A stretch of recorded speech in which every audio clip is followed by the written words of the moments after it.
This is an award-winning flock, and after a hiatus of 3 years, they will be shown once more at events across Scotland.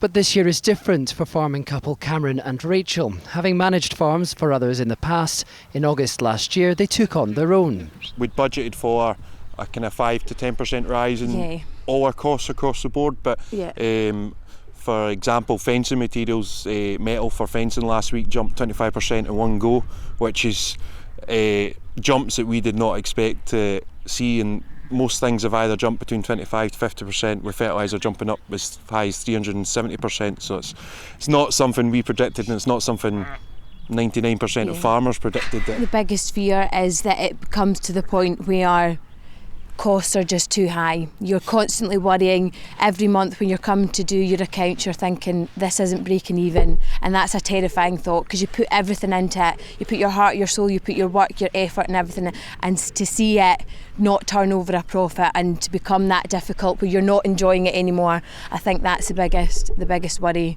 Yeah, come by.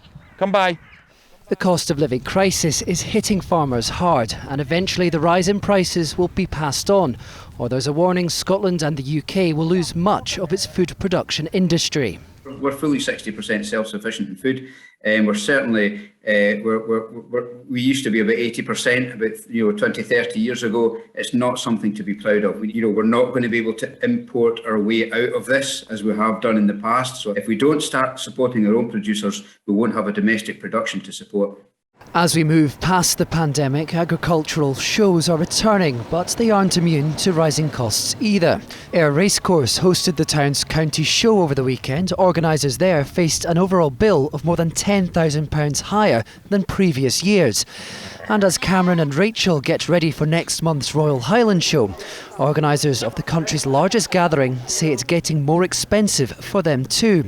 But with celebrations set for the event's 200th anniversary, there's promises it will be bigger and better than ever. Sasha Spratt, STV News.